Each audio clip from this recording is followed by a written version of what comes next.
আসসালামু আলাইকুম। ABC Bangla world নিউজে আপনাকে স্বাগত। শুরুতে এই সংবাদ শিরোনাম, পরে বিস্তারিত। প্রথমে ইরান ইসরায়েল যুদ্ধ চলছে, জানিয়ে দেব আমাদের হাতে থাকা সর্বশেষ গুরুত্বপূর্ণ আপডেট। আন্তর্জাতিক সংবাদ, ইসরায়েলকে সমর্থন করে এই বিপদে কেএফসি। এরপর জানিয়ে দিব গাজার ফ্রন্টে হামলা, উড়ে যাচ্ছে ইসরায়েলি চৌকি ঘাঁটি। এবং সর্বশেষ জানিয়ে দেব সুয়েজের ব্যবসা বন্ধ, না খেয়ে মরছে ইসরায়েলের বন্ধু মিত্র দেশ। শুনছিলেন সংবাদ শিরোনাম, এখন বিস্তারিত। তবে তার আগে অনুরোধ থাকবে ভিডিওটিতে একটি লাইক এবং কমেন্টস করে জানিয়ে দিন আজকের এই ভিডিও সম্পর্কে আপনার মূল্যবান মতামত। আর অবশ্যই এই ভিডিওটি আপনার ফেসবুক সোশ্যাল মিডিয়ায় শেয়ার দিয়ে ছড়িয়ে দিন, আর জানিয়ে দিন আপনি কোন জেলা থেকে বা কোথা থেকে আমাদের সংবাদ শুনছেন এবং দেখছেন। ইসরায়েলকে সমর্থন করে বিপদে কেএফসি। মালয়েশিয়ার মুসলমানদের অভিযোগ, ফিলিস্তিন যুদ্ধে অন্যায্যভাবে ইসরায়েলের প্রতি সমর্থন করে আসছে কেএফসি। এর জেরে ফাস্ট ফুডের এই চেইন শপটি বয়কটের ডাক দেন মালয়েশিয়ার মুসলমানরা। ফলাফল, মালয়েশিয়ার একের পর এক আউটলেট বন্ধ করতে বাধ্য হচ্ছে কেএফসি। মালয়েশিয়ায় কেএফসি পরিচালনা করে দেশটির অন্যতম food technology company QSR brands Malaysia holdings. Berhad গাজায় হামলার প্রথম দিকেই বয়কটের ঘোষণা আসে, তবু কেএফসি আউটলেটগুলো টানা কয়েক মাস খুলে রাখে কোম্পানিটি। কিন্তু পরবর্তীতে লোকসানের মুখে পড়ে দেশব্যাপী 100টিরও বেশি কেএফসি আউটলেট সাময়িকভাবে বন্ধ ঘোষণা করেছে কিউএসআরএস ব্র্যান্ডস। স্থানীয় চীনা একটি দৈনিকের বরাত দিয়ে দ্য স্টার অনলাইন জানিয়েছে, কিউএসআর ব্র্যান্ডস যারা মালয়েশিয়ায় কেএফসির ফাস্টফুড চেইন ফ্রান্স ইজির পরিচালনা করে, তারা 27 এপ্রিল পর্যন্ত দেশব্যাপী 108টি আউটলেট সাময়িকভাবে বন্ধ রেখেছে। প্রতিবেদনে উল্লেখ করা হয়েছে, দেশটির কেলান্তান রাজ্যের সবচেয়ে বেশি প্রভাব ফেলেছে এই বয়কট আন্দোলন। সেখানে প্রায় 80% বা 21টি আউটলেট বন্ধ করা হয়েছে। এরপর জোহর রাজ্যে 15টি আউটলেট বন্ধ করা হয়েছে। কিউএসআর ব্র্যান্ডস এর ওয়েবসাইটের তথ্য অনুসারে তারা মালয়েশিয়া, সিঙ্গাপুর, ব্রুনাই এবং কম্বোডিয়াতে 850টিরও বেশি কেএফসি চেইন ফাস্টফুড রেস্টুরেন্ট পরিচালনা করে। সেই সাথে মালয়েশিয়া এবং সিঙ্গাপুরে 500টিরও বেশি Pizza Hut restaurant chain fast food সেবা সুনামের সঙ্গে পরিচালনা করে আসছে। এদিকে মালয়েশিয়ার মুসলিমদের তীব্র বয়কট আন্দোলনের মুখে কেএফসি ছাড়াও স্টারবাকস এবং ম্যাকডোনাল্ডের মতো আরো বেশ কয়েকটি আন্তর্জাতিক ব্র্যান্ড গ্রাহক খরায় ভুগছে। গাজায় চলমান সহিংসতার মধ্যে ইসরায়েলকে সমর্থনের কারণে তীব্র বয়কটের মুখে পড়েছে এই প্রতিষ্ঠানগুলো। মরার ওপর খাড়ার ঘা একেই বলে। বিশ্বজুড়ে অর্থনৈতিক মন্দা, এর মাঝেই মিশর শুনল খারাপ খবর। আর তাদের এই বিপদের কারণ ইরান সমর্থিত ইয়েমেনি হথি গোষ্ঠী। ইসরায়েলে ইরানের হামলায় ইসরায়েলের পাশে থাকার ঘোষণা দিয়েছিল মিশর। তার ফলে কি পেল তারা? লোহিত সাগরে ক্রমবর্ধমান উত্তেজনা, যার প্রভাব সরাসরি পড়েছে মিশরের অর্থনীতিতে। মিশরের কর্তাদের কপালে চিন্তার ভাঁজ। সুয়েজ খালের আয় নাটকীয়ভাবে কমে গেছে, জানিয়েছে মিশরের পরিকল্পনা মন্ত্রী।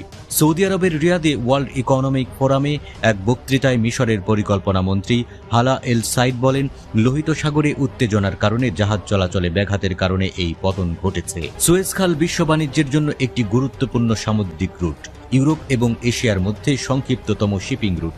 এটি মিশরের বৈদেশিক মুদ্রার অন্যতম প্রধান উৎস।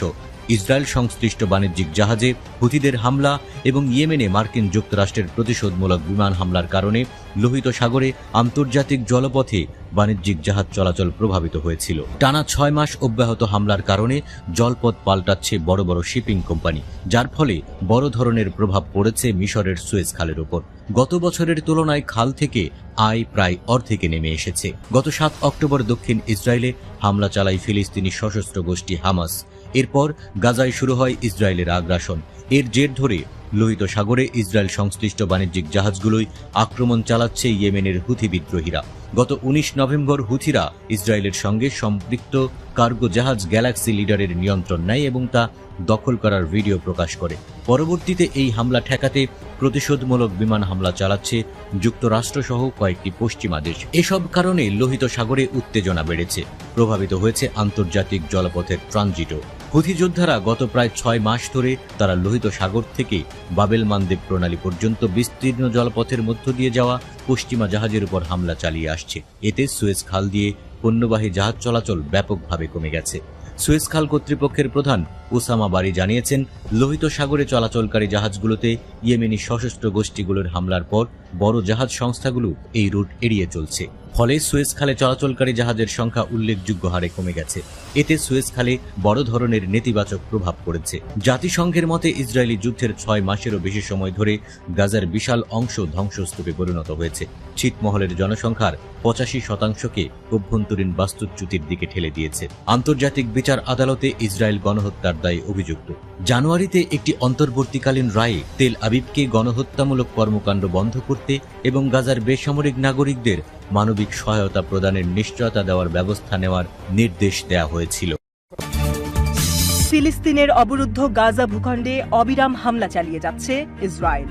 টানা প্রায় 7 মাস ধরে চলা নির্বিচার এই হামলায় এখন পর্যন্ত মৃত্যু হয়েছে 34,000-এরও বেশি ফিলিস্তিনির, যাদের বেশিরভাগই নারী ও শিশু। ইসরায়েলের এই হামলায় হাসপাতাল, স্কুল, শরণার্থী শিবির, মসজিদ, গির্জাসহ হাজার হাজার ভবন ক্ষতিগ্রস্ত বা ধ্বংস হয়ে গেছে। তবে এত কিছুর পরেও ফিলিস্তিনি স্বাধীনতাকামী সশস্ত্র গোষ্ঠীগুলোর মনোবল একটুও দমাতে পারেনি ইহুদি রাষ্ট্রটি। ইসরায়েল ও তাদের পশ্চিমা মিত্রদের বিরুদ্ধে লাগাতার অভিযান চালিয়ে যাচ্ছে ফিলিস্তিনের স্বাধীনতাকামী গোষ্ঠী। প্রেস টিভির এক প্রতিবেদন থেকে জানা যায়, 28 এপ্রিল দিনব্যাপী বিভিন্ন ফ্রন্টে সফল হামলা চালিয়েছে প্রতিরোধ গোষ্ঠীগুলো। এদিন ইসরায়েলি সামরিক বাহিনীকে অ্যাম্বুশ করার দাবি করেছে আল কাসাম ব্রিগেড। হামলায় তারা বিস্ফোরক এবং একটি F-16 রকেট ব্যবহার করেছে। বলা হচ্ছে, হামলায় ব্যবহৃত অবিস্ফোরিত যুদ্ধাস্ত্রগুলো গাজা উপত্যকার আল মুগরাকা এলাকার বেসামরিকদের ওপর হামলায় ব্যবহার করেছিল ইসরায়েলি সেনারা।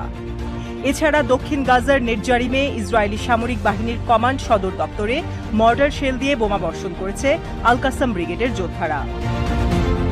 অন্যদিকে জুহর আলডিকের পূর্বে ইসরায়েলি সেনাবাহিনীর গাড়ির সমাবেশে হামলার কথা জানিয়েছে আল আকসা শহীদ ব্রিগেডের আর্টিলারি ইউনিট। বেশ কয়েকটি 120 মিলিমিটার মর্টার শেল দিয়ে হামলাটি করেছে তারা। অন্য একটি ফ্রন্টে দক্ষিণ গাজার নেটজারিমে একটি সফল যৌথ অভিযান চালিয়েছে আল কুদস ব্রিগেড ও শহীদ আবু আলী মুস্তফা ব্রিগেড। এক ঝাঁক রকেট দিয়ে ইসরায়েলি সেনাদের সামরিক যানবাহনের একটি সমাবেশে হামলাটি করে তারা। এছাড়া ফাজ্জা মিলিটারি সাইটে রকেট ছুড়েছে আল কুদস ব্রিগেডের যোদ্ধারা। গাজার পূর্ব মধ্যাঞ্চলের আবু মুতিবাক সাইটে মর্টার শেল দিয়ে সফল হামলার দাবি করেছে শহীদ ওমর আল কাসিম বাহিনী। এছাড়া একটি কাসিম 10 রকেট দিয়ে কিবুতজ আলমিমে হামলা করেছে তারা। এদিন জিকিম সামরিক সাইটে আল আকসা শহীদ ব্রিগেডের সাথে একটি যৌথ অভিযানের কথাও জানিয়েছে ওমর আল কাসিম বাহিনী। সেখানে 107 টাইপ রকেট দিয়ে ইসরায়েলি সেনাদের লক্ষ্য করে হামলাটি করে তারা। নিয়মিত হামলার অংশ হিসেবে 28 এপ্রিলও বেশ কিছু হামলার কথা জানিয়েছে তারা। এদিন পূর্ব সেক্টরে সকাল থেকে বিকাল পর্যন্ত মোট 3টি সফল হামলা চালিয়েছে সংগঠনটি। প্রথম হামলাটি করা হয় স্থানীয় সময় বেলা 11:45 মিনিটে। এ সময় আল বাগদাদি টার্গেট করে কামানের গোলা ছোড়া হয়। পরের হামলাটি করা হয় স্থানীয় সময় দুপুর 3:10 মিনিটে। টার্গেট করা হয় লেবাননের কাফর সুবার আল সামাকা সাইটকে। শেষ হামলাটি করা হয় স্থানীয় সময় বিকাল 6টায়। লেবাননের কাফর সুবার রুয়াইসাইত আল আলম সাইটে ক্ষেপণাস্ত্র দিয়ে হামলাটি করা হয়। পশ্চিম ফ্রন্টেও যুদ্ধ চালিয়ে গেছে হিজবুল্লাহ। স্থানীয় সময় সন্ধ্যা 7টায় শাটুলা বসতিতে ইসরায়েলি সেনাদের ব্যবহৃত একটি ভবনকে টার্গেট করা হয়।